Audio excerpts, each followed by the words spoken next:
Good afternoon, 17th of July. Some message from St Columba's for the parents and the boys of the school. This is to supplement the information coming in Mr Fisher's summer letter, and also the weekly news, which I hope you're receiving every week, which has got some fantastic updates from the school in terms of the work the boys are doing, which has been brilliant over the last couple of months, but also gives you important information, and that will continue to be the case as we go into next school year. If you have not been receiving weekly news via email, or the emails that may have gone home, it's because our school email contacts for you are either being blocked by spam filters, which is certainly possible, or we've got the wrong email address. And it's essential that you email office at the school email address, should that be the case. That's office at the school email address. I'd urge you to do that today. We've got staff working in the office over the holiday, and they can pick up on that and try and make sure that we have the right details for you. Adding the school, the address that things come from, which isn't necessarily the school email address, it's from another site, to your favourites or your address book may mean that we beat the spam filter. So really important you do that so you get all the communications from the school, and it has been going on a weekly basis throughout the shutdown period. I'm going to speak a little bit and add some meat to the bones of what Mr Fisher's letter will say. Mr Fisher's letter, as ever, is straight to the point. And the first thing to talk about is masks when the boys come back. The science from around the world, the scientists are saying that wearing masks reduces the transmission of the disease. For whatever reason in this country, that is not encouraged in schools. At St Columba's, it will be. Unless the science from around the world changes, wearing a mask inside the school here will be compulsory. We appreciate that may limit communications, but you wear a mask to prevent you passing on any infection to other people. It may mean you need several masks a day, so be it. We'd ask you to help the school out by providing a mask, but if you can't, masks will be provided for you. That's a simple way of going through it. We'll talk more about other expectations as we go through this. Really important that the big thing that's stopping children coming back to schools is not the schools themselves, it's how children get to and from schools. And we've done a survey, and it would appear that large numbers of our students are looking to take public transport. That being the case, we need to be aware of the timings of the school day and the timings of the school days of schools near us. They are spreading out later into the day, so our arrival times are staggered earlier. The school gates will open at 7:30.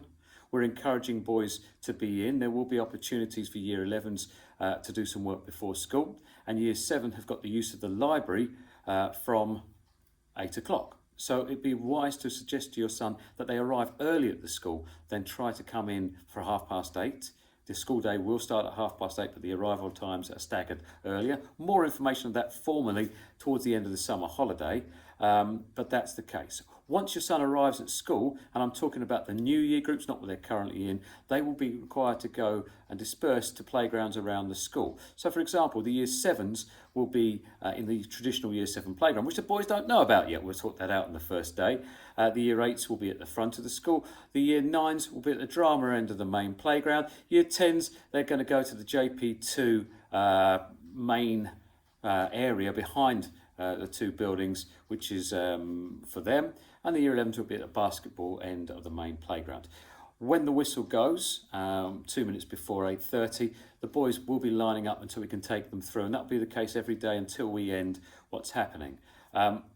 We are encouraging you strongly, as the government is encouraging us to encourage you, to avoid public transport. Quite how that works for when you've got a long way to travel, I'm not sure, so I would suggest that your boys take a leaf out of perhaps grandparents and great-grandparents' books. People walked, and they walked a distance. Certainly I can tell from my own mother, who grew up just after the wartime, would have walked a long way to get to school, and had to wear a different pair of shoes to protect her school shoes, which she had to wear for school. That was the case at that time, and I'm sure it's the case for many of us, our parents, grandparents, walking long distances. That may mean you have to set off a bit earlier. You might mean you get a bus closer to Bexleyheath and walk in from there. But if you leave it to the last minute with the sheer volume, 5,000, 6,000 children, all aiming at the centre of Bexleyheath at the same time, it won't work. Buses can only hold 30 maximum. Lots of them say 20 as they go past me every day. We know that buses, when my boys are coming to school, have 70, 80 people on them. So it won't work. So we've got to think of a way through that. I've mentioned walking. Across the rest of London, people are being encouraged to cycle. That's not the case in Bexley on accounts at the moment, and here we are, 17th of July. It's no provisions being made in terms of lowering the speed limit, in terms of closing off roads, which as somebody who's taken his daughter cycling around the rest of London in recent times, across Greenwich, across neighbouring boroughs, Lewisham, Bromley, there's roads shut, there's planters in the roads, the speed limit's 20 miles an hour. Everything is changing so that when the boys go back to school, the children go back to school, it's safe for them to cycle. If you're considering cycling, I'd urge you, contact your MP, contact the local councillors and ask what they are doing to make it safe for your son to cycle to school. Because things like wearing a helmet makes not a jot of difference if they're hit by a car doing 40 or 50 miles an hour. Sorry to be so blunt, put the problem on the politicians. Bubbles. We've got a really good plan for your son when he comes back. And we're different to other schools and we're really proud about this. We've worked hard. When they come back, we've managed to sort the timetable that on the whole, they'll be taught by a teacher who is only teaching their year group. And they're going to be in a certain area of the school. They're going to use the toilet in a certain area of the school. We're not sharing across bubbles. So that if we have an outbreak of COVID-19 in one year group, it's just that year group that goes home and the teachers associated with it. And we can keep the rest of the school running. If the government turns around and said only one year group in a day, great, because we haven't got all the other staff who are teaching all the year groups, it's going to cause massive confusion. We're really, really proud of what we've managed to achieve here. We think it will mean that we can offer the best possible curriculum for your son, and it's really broad and balanced. There's one or two subjects not running in year groups. So, for example, art can't run in 7, 8 and 9. It's not possible. Music can't run in 7, 8 and 9. It's not possible. Drama can't run in 7, 8, 9. So certain subjects will only be in certain year groups, but on the whole, they've got great coverage for English, maths, science, RE, and humanities, French in every year group. It's a very good offer that we've got, and we're really pleased with it. It also keeps your sons safe and safe from bringing things back to you. So more about that when they come in. The first day back, 7th of September, Monday, 7th of September for the years 7 and 10. They need to be in for 8:30. Arrive before that time. What we would say to our new year 7 parents, traditionally it was always great to drop your son off at the school gate. Sorry. Maybe walk them to the end of the road and encourage them to walk. If you're driving to school, by the way, drop them half a mile away. Let them walk in the last half mile. How long does it take to walk half a mile? 7, 8 minutes? You're going to save yourself queuing for 20, 25, half an hour. Just drop them, work out somewhere within 20-minute walk and drop them there. Let them walk in the last bit themselves.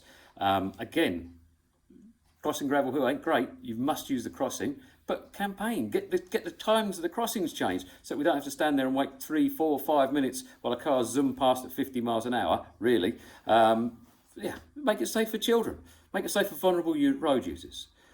I've mentioned toilets. They'll be in different areas. Explain that to the boys when they come back. Lots and lots of hand washing. That's one way, besides masks, that we're going to help stop the spread of COVID-19 in our community. Really important. And teachers will be doing it. You'll be asked, your sons will be asked to do that. Do it regularly, and look what happens. The behaviour for learning policy will change. It will be on the school website with about 2 weeks of the holiday left for you to see. And it's no nonsense. It's not the inclusive way we'd like to do things, but we're talking about a pandemic situation and we want our school to be open so our boys get educated the best they can. So we'd ask you to work with us.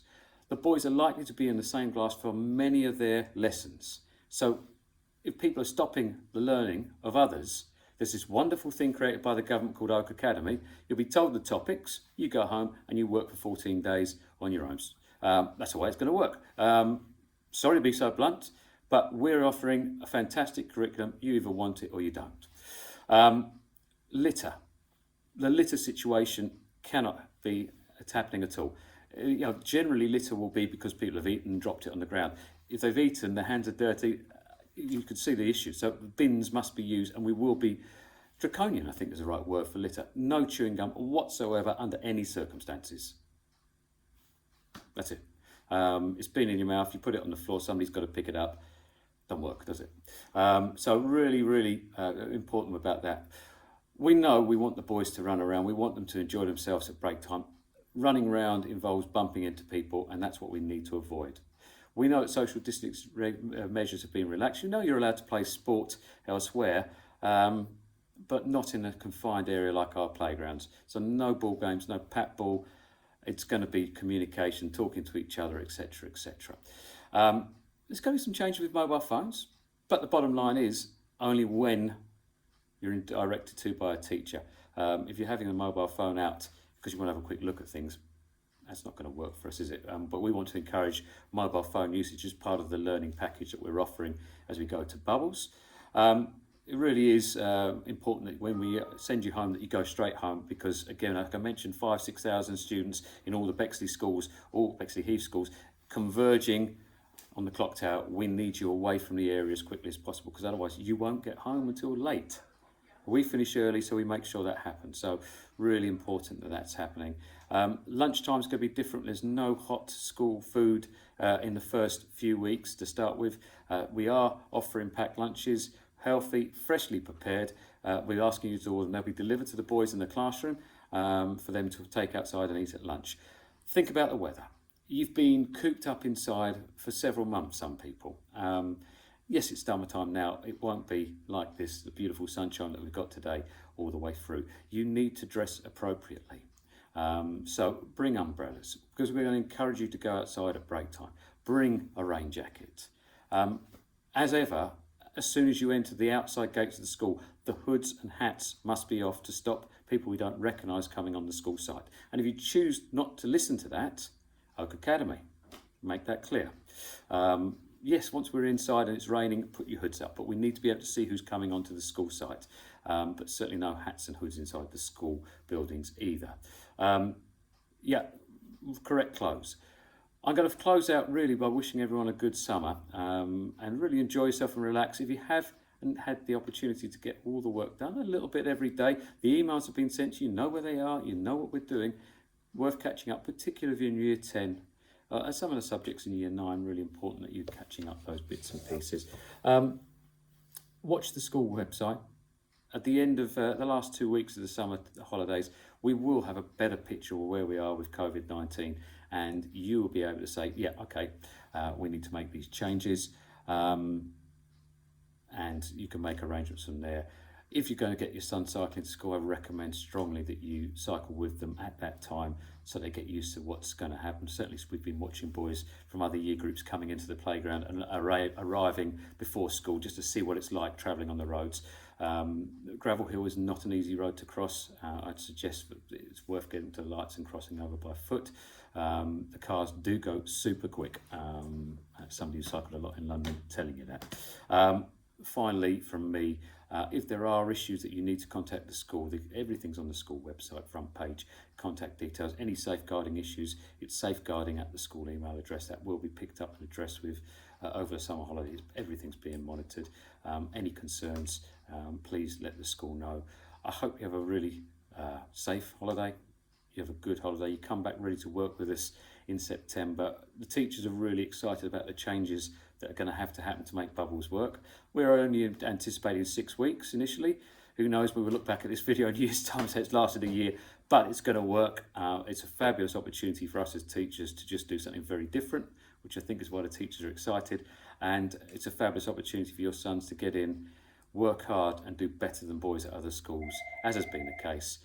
And with my phone ringing, I'm going to go and wish you all the best for the summer holidays. God bless.